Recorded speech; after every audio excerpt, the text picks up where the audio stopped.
BJP. സർക്കാരിന് hat trick ഭരണം പ്രവചിക്കുന്ന എക്സിറ്റ് പോളുകളെ തള്ളി ഇന്ത്യ മുന്നണി. ബി.ജെ.പി. സ്പോൺസേഡ് സർവേയെന്ന് കോൺഗ്രസ് വിമർശിച്ചു. എക്സിറ്റ് പോളല്ല, മോദി പോളാണെന്ന് രാഹുൽ ഗാന്ധി പ്രതികരിച്ചു.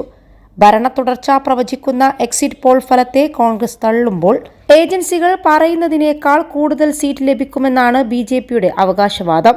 കേരളവും തമിഴ്നാടും പഞ്ചാബും ഒരു പരിധിവരെ മഹാരാഷ്ട്രയും മാറ്റി നിർത്തിയാൽ കടുത്ത നിരാശയാണ് എക്സിറ്റ് പോൾ ഇന്ത്യ മുന്നണിക്ക് സമ്മാനിക്കുന്നത്. കോൺഗ്രസ് ഏറെ പ്രതീക്ഷ അർപ്പിച്ച കർണാടകം സർവേയിൽ കൈവിട്ടതും യു.പിയിലും പ്രതീക്ഷിച്ച നേട്ടം കൊയ്യാനായില്ലെന്നതും തിരിച്ചടിയാണ്. ബംഗാളിൽ കൂടുതൽ സീറ്റുകളിൽ ബി.ജെ.പി. കടന്നുകയറുമെന്ന അവകാശവാദത്തെ തൃണമൂൽ കോൺഗ്രസ് തള്ളിക്കളഞ്ഞു. ജനങ്ങളിലാണ് വിശ്വാസമെന്നായിരുന്നു ഇവരുടെ മറുപടി. 9 സീറ്റിൽ തമിഴ്നാട്ടിൽ മത്സരിക്കുന്ന കോൺഗ്രസിന് 15 സീറ്റ് വരെ കിട്ടുമെന്ന് പ്രവചിച്ച സർവേകളെ ജ്യോതിമണി MP പരിഹസിച്ചു. ബീഹാറിൽ 5 സീറ്റിൽ മത്സരിക്കുന്ന LJPക്ക് 6 സീറ്റ് വരെ ആക്സിസ് മൈ ഇന്ത്യ നൽകുന്നുണ്ട്. +2 ഡിഗ്രി കഴിഞ്ഞവർക്ക് വേൾഡ്സ് ഫസ്റ്റ് AR/VR ക്ലാസ് റൂമിലൂടെ സ്മാർട്ട് ഫോൺ എഞ്ചിനീയർ ആവാം. കൂടുതൽ അറിയാൻ വിളിക്കൂ ബ്രിഡ്കോ ആൻഡ് ബ്രിഡ്കോ.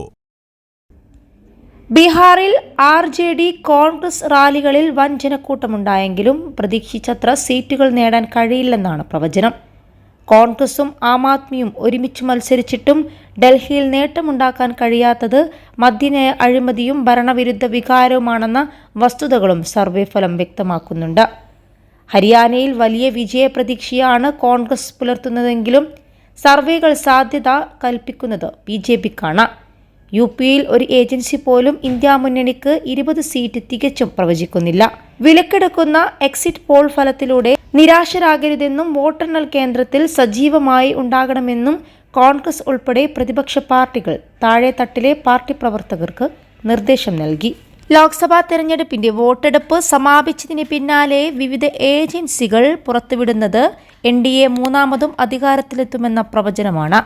ഇതിൽ നിന്ന് വ്യത്യസ്തമായ ഫലമാണ് DB ലൈവ് പുറത്തുവിട്ടത്.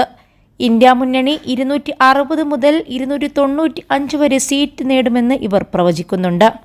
NDAക്ക് ലഭിക്കുന്ന സീറ്റ് 215 മുതൽ 245 വരെയാകുമെന്നുമാണ്. ബീഹാറിലും കർണാടകയിലും ഇന്ത്യ മുന്നണിക്ക് തന്നെയാണ് മേധാവിത്വം. ബീഹാറിൽ NDA 14 മുതൽ 16 വരെ, ഇന്ത്യ മുന്നണി 24 മുതൽ 26 വരെ സീറ്റാണ് എന്നിങ്ങനെയാണ് പ്രവചനം. അതേസമയം കേരളത്തിൽ 16 മുതൽ 18 വരെ സീറ്റുകൾ UDF നേടുമെന്നും LDFന് 2 മുതൽ 3 സീറ്റുകളാണ് സാധ്യത എന്നും ബി.ജെ.പിക്ക് 1 സീറ്റ് ലഭിക്കാനും സാധ്യതയുണ്ട് എന്നും പ്രവചിക്കുന്നുണ്ട്. 21 ലക്ഷത്തോളം സന്തുഷ്ടരായ ഉപഭോക്താക്കളും 2 ലക്ഷത്തോളം തിമിര ശസ്ത്രക്രിയകളും പൂർത്തിയാക്കിയ മലബാറിലെ ഏക കണ്ണാശുപത്രി അൽ സലാമ ഹൈ ഹോസ്പിറ്റൽ റോഡ്, പെരിന്തൽമണ്ണ.